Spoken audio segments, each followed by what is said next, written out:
کے بعد دعا نہیں کرنی چاہیے، جبکہ دعا مانگنے کی تاکید بھی کی گئی ہے۔ میں نے یہ کہا ہے کہ جب مقام ذکر پہ صاحب ذکر کا ذکر جاری ہو جائے تو وہ اس حالت میں پہنچ جاتا ہے جیسے ذرہ صحرا میں اور قطرہ سمندر میں۔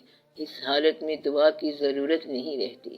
یہ ذاکر کے لیے وہ مقام ہے جہاں اس پر حاصل حرام اور آتش حلال ہو جاتی ہے۔ اس دنیا کے نعمت خانہ میں سب امانت ہے، نہ ہم نے اٹھانا ہے اور نہ اللہ نے اٹھانے دینا ہے۔ عافیت اسی میں ہے کہ ہم یہاں سے نکل جائیں، ورنہ تو دنیا دار سب کرتا رہتا ہے، ذکر بھی کرتا ہے، بچے بھی ہو گئے، شادی بھی ہو گئی، اور پھر اتنے بڑے فنکشن کے بعد ون فائن مارننگ آپ جا رہے ہوتے ہیں، تو پھر اس وقت ٹھہر کے دکھاؤ۔ ایسا نہیں ہو سکتا کیونکہ ٹائم ختم ہو گیا۔ تو ذاکر جو ہے وہ پہلے ہی سمجھ جاتا ہے کہ یہ جادو نگری ہے، یہاں سے اٹھانا کچھ نہیں ہے، تو وہ سوتا بھی کم ہے، کھاتا بھی کم ہے، خواہش بھی کم رکھتا ہے۔ یہ ان لوگوں کی بات ہے جن کے دل میں اللہ کی محبت شدید ہو گئی۔ وہ کہتے ہیں کہ ہم یہاں سے کچھ بھی حاصل نہیں کرتے۔ اللہ نے کہا پھر کیا چاہیے؟ تو کہتے ہیں بس تو نے پوچھ لیا، یہی کافی ہے ہمارے لیے۔ عام دنیا دار کے لیے ضروری ہے کہ کچھ محنت سے حاصل کرے، کچھ دعا سے حاصل کرے، کچھ مانگ لے۔ ذکر والا کل جس حال میں تھا آج بھی اسی حال میں ہے، وہ حال کے ساتھ ہمہ حال ہے۔ وہ کل جس مقام پہ تھا آج بھی اسی مقام پر ہے۔ اس کے لیے نہ کوئی آغاز ہے نہ انجام ہے، نہ کوئی ازل رہ جاتا ہے نہ کوئی ابد رہ جاتا ہے۔ یہ ذکر والوں کی بات ہے، عام آدمی کی بات نہیں۔ عام آدمی کیوں کن فیکن کا راز دریافت کرنے چلا ہے؟ عام آدمی تو کمائی کرے، خرچ کرے اور یہ سفر آسانی سے گزارے۔ ذاکرین کی بات اور ہے۔ محبت کرنے والا انسان اس وقت بہت خوش ہوتا ہے جب محبوب اس کی کوئی چیز قبول کر لے۔ دنیا دار حیران رہ جاتا ہے کہ تو چیز اس کو دے کے آیا ہے، اور وہ کہتا ہے کہ شکر کرو کہ اس نے قبول کر لی۔ وہ اسے کہتا ہے کہ تمہیں بل کا خیال کرنا چاہیے تھا، بڑی مہنگی چیز تھی، مگر محبت کرنے والا کہتا ہے کہ شکر کرو اس نے قبول کر لی۔ یہ جو بات ہے یہ عام آدمی کو سمجھ نہیں آتی کہ عشق کے اندر حاصل کیا ہوتا ہے۔ اسی طرح اللہ سے محبت کرنے والے کی بات ہے کہ اگر اللہ اس کی جان قبول کر لے تو سجدہ شکر کرتے ہیں۔ عام آدمی کے لیے جان بچانے کا حکم ہے کہ جان بچا، عافیت میں چل، سائے میں بیٹھ، نماز کے وقت اگر بھوک لگی ہے تو پہلے کھانا کھا لے، پھر نماز پڑھ لینا۔ اگر کسی مکان میں آگ لگی ہے تو پہلے آگ بجھا لو، پھر نماز پڑھ لینا۔ عام آدمی کے لیے آسانی رکھی گئی ہے، ذاکر کے لیے نماز ہے۔ اگر جنگل کا جنگل آگ میں ہے تو بے شک جل جائے، وہ کہتا ہے کہ اللہ آپ ہی ختم کر رہا ہے۔ ذاکر کو کہا جائے کہ شہر برباد ہو رہا ہے تو وہ کہتا ہے کہ ہو جائے، اس سے کیا فرق پڑتا ہے؟ کس کا شہر ہے وہ جانے اور شہر والے جانے، ہمارا کیا تعلق ہے؟ اس میں ہمارا دخل ہی کوئی نہیں۔ ذاکر نے اپنے آپ سے اپنا آپ ہی نکال دیا ہے۔ یہ ان لوگوں کی بات ہے، باقی سب کے لیے نہیں۔ دعا کا مقام تو ہے، اگر یہ کہہ دیا جائے کہ مقام ہی کوئی نہیں ہے تو یہ زیادتی کی بات ہے۔ اگر یہ کہہ دیا جائے کہ کوئی مقام ہے تو اس مقام کے لیے اور اس کے اظہار کے لیے اور اس کی کمپنسیشن کے لیے اللہ نے ایک دن مقرر کر رکھا ہے۔ اس دن سے پہلے وہ دن نہیں ہونا چاہیے۔ ایک محشر کا مقام ہے، انصاف کا دن ہے۔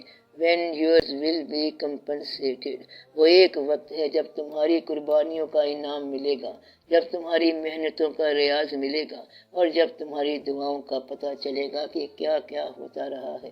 وہ ایسا دن ہے جب ظالم کو اپنا ظلم ایک خوفناک شکل میں نظر آئے گا۔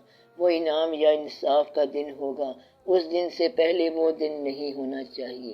کوئی بھی شخص کوئی قربانی نہیں دے سکتا جب تک کہ اللہ خود ہمت نہ دے، طاقت نہ دے۔ انسان کو تو ایک پل میں پلٹ جانا ہے، یکدم زمین پہ گر جاتا ہے، اور جب وہ وزڈم یا شعور عطا فرما دے تو پھر سارا کچھ انسان کا ہو جاتا ہے۔ یہ اللہ تعالیٰ کے اپنے کام ہیں کہ جو چاہے انسان کے حوالے کر دے۔ کہتے ہیں کہ ایک عورت حضرت موسیٰ علیہ السلام کے پاس بیٹا ہونے کی دعا کروانے آئی۔ آپ نے فرمایا کہ بیٹا تو نہیں ہو سکتا۔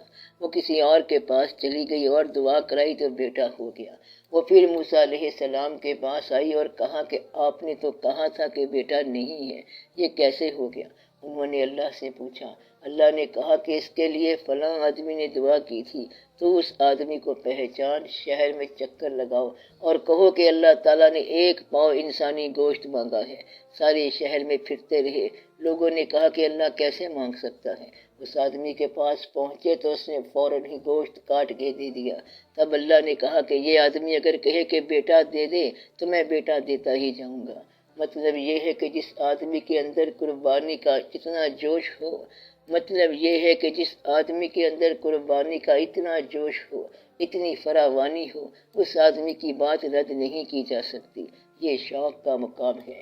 ایک تعلق ہوتا ہے عبد کا معبود کے ساتھ، ایک تعلق ہے خالق کا مخلوق کے ساتھ، اور ایک تعلق یہ ہے کہ یہ بندہ ہے، عبادت گزار ہو گیا اور اللہ کا طالب ہو گیا۔ ایسا مقام ہو تو بات سمجھ میں آ سکتی ہے۔ سرمد سگے تو بندائے تو طالب تو، کہ سرمد آپ کے دیدار کا طالب ہے، اور آپ اگر اللہ کے پاس جائیں اور وہ آگے سے کہے کہ دیدار کی بجائے یہ چیک لے جاؤ، تو آپ چیک لے کے واپس آ جاؤ گے۔ بیماری صحت اللہ کے اختیار میں ہے۔ اگر ہم بیمار پڑ جائیں تو علاج کرانا سنت ہے، موت کا وقت مقرر ہے، لیکن ہم دعا کرتے ہیں یا اللہ اسے زندگی عطا فرما، تو کیا اللہ اس کی زندگی بڑھا دیتے ہیں یا دعا سے اس کی زندگی بڑھ جاتی ہے؟ اگر زندگی ختم ہو جائے تو کوئی دعا نہیں مانگتا، دعا صرف لا علمی سے مانگی جاتی ہے۔ اگر طالب علم کو وقت سے پہلے علم ہو جائے کہ وہ فیل ہو رہا ہے تو وہ کالج جانا بند کر دے گا۔ جب تک لا علمی ہے تب تک دعا ہے۔ اگر مقدر کا علم ہو جائے تو دعا نہیں ہے۔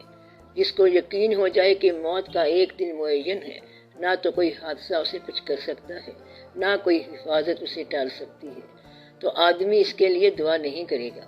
جو لوگ جانتے نہیں وہ کہتے ہیں کہ دعا کرو، اس سے زندگی بڑھ جائے گی، 2 سال اور بڑھ جائیں گے، پھر دعا مانگیں گے اور اللہ تعالیٰ مہربانی کرے گا۔ پھر ایک وقت آتا ہے جب دعا کارگر نہیں ہوتی۔ جب دعا کارگر نہ ہو تو وہ مقام تقدیر کہلاتا ہے۔ اس مقام سے آگے آپ نہیں جا سکتے، کوئی دعا آپ کو اس سے آگے نہیں لے جا سکتی۔ اسے کہتے ہیں فائنل ڈے۔ اگر مقدر میں کچھ سال باقی ہیں تو پھر دعا کرنے والا بابا پیدا ہو جائے گا۔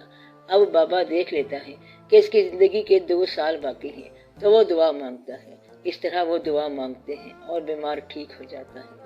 جس آدمی کو یہ یقین ہو جائے کہ موت کا دن مقرر ہو گیا ہے، جس کو یہ یقین ہو جائے کہ میرا رزق اللہ کی طرف سے مقرر ہے اور عزت ذلت بھی اللہ کی طرف سے ہے، تو پھر دعا کا کیا مقام رہ جاتا ہے؟ پھر بھی دعا کا مقام ہے۔ دعا مانگتے چلے جاؤ۔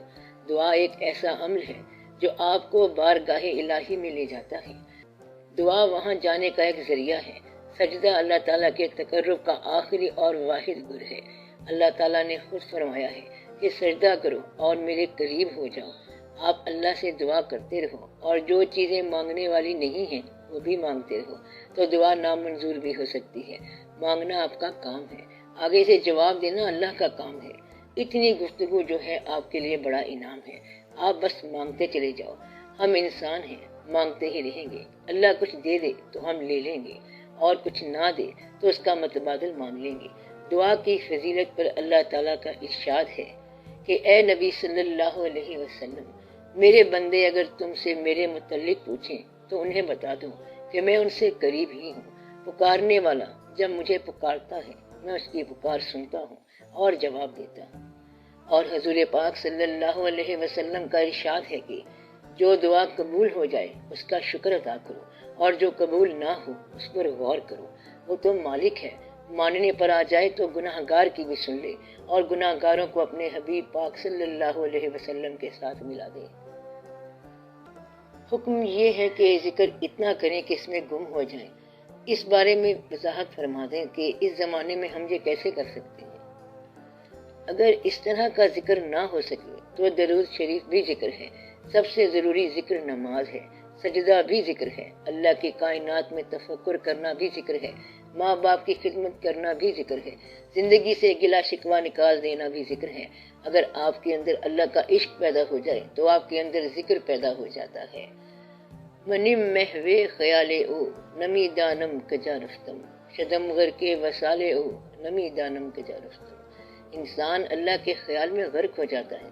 کوئی اس سے پوچھتا ہے تمہارا نام کیا ہے تو وہ کہتا ہے کس کا نام؟ تو یہ واقعہ ہو سکتا ہے۔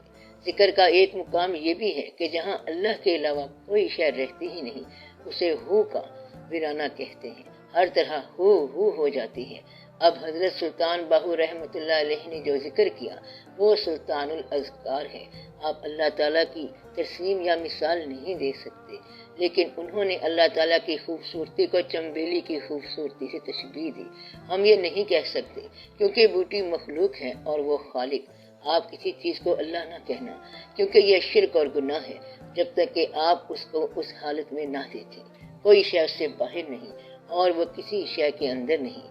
وہ کہاں ہے اور کیا ہے اس کا اندازہ کون لگائے؟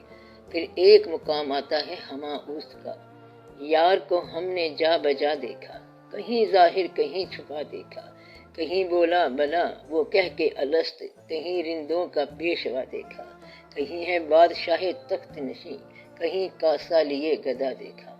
اب جس نے یار کو جا بجا دیکھا ہے وہ یہ بات کہہ سکتا ہے، آپ یہ بات نہ کہنا، یہ آپ کا مشاہدہ نہیں ہے۔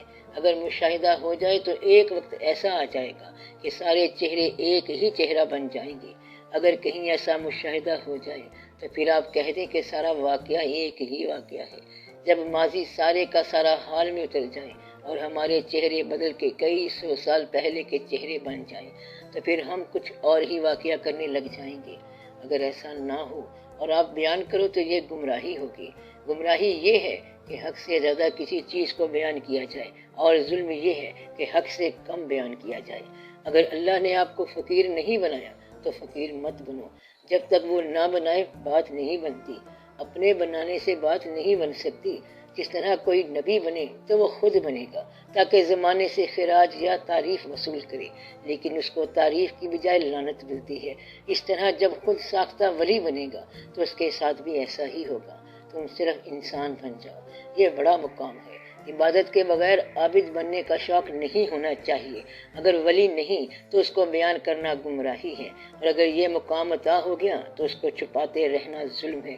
اس لیے اتنا بیان کرو جتنا اصل ہے۔ اگر آپ اتنا انصاف کریں اور صرف اتنا ہی بیان کریں جتنا اصل ہے تو اس سے بہت آسانی ہو جائے گی۔ Have more than you show، یعنی کہ دکھائی ہوئی چیز سے زیادہ اندر رکھو تاکہ حقیقت سے آپ کا ظاہر کم ہو، پھر آپ یقیناً عافیت میں چلے جاؤ گے۔ اگر آپ اپنی حیثیت سے باہر ہو کر اظہار کر رہے ہو تو نقصان میں چلے جاؤ گے، پھر اس کو نبھانا مشکل ہو جائے گا۔ خام خواہ تکلف کرتے جاؤ گے کہ آ بیل مجھے مال، کہ میں درویش وقت ہوں، اور اگر اصل درویش سامنے آ گیا تو پھر کہاں جاؤ گے؟ اس لیے تم جتنے ہو اتنے رہو تاکہ تم میں قائم رہو۔ اپنی ہستی کو پہچانو، صرف اتنا اظہار کرو جتنا آپ ہو۔ اگر ذکر کی خواہش ہے تو خواہش ہی ذکر بن جاتی ہے۔ دنیا کے اندر محبت کی جتنی بڑی کہانیاں ہیں سب جدائی کے قصے ہیں۔ اسی طرح اللہ سے محبت میں جدائی ہی کی بات ہے۔ وصال حق تو ہے ہی نہیں، نہ دیدار کا مقام ہے، نہ رویت عینی کا مقام ہے، صرف طلب کا مقام ہے اور دوری کا مقام ہے۔ لیکن دوری اور قربت اللہ کے سامنے ہے ہی نہیں، نہ اس کے کوئی قریب ہے نہ کوئی بعید۔ اس کے سامنے فاصلہ کیا ہے؟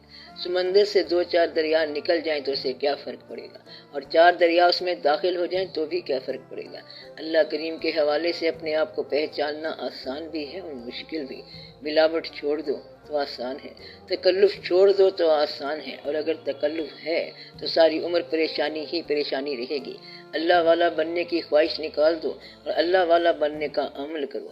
اپنے آپ کو اللہ کے آگے پیش کر دو۔ اب جس راہ سے وہ گزارے وہی راہ آپ کے لیے حق کی راہ ہے۔ کیا فقیر بننے کے لیے خواہش کا اظہار کرنا یا کوشش کرنی چاہیے؟ اس بات کا جائزہ لینا چاہیے کہ فقیر کی تعریف کیے بغیر اور فقیر کے مقام کو پہچانے بغیر یہ کیا خواہش کی جا رہی ہے۔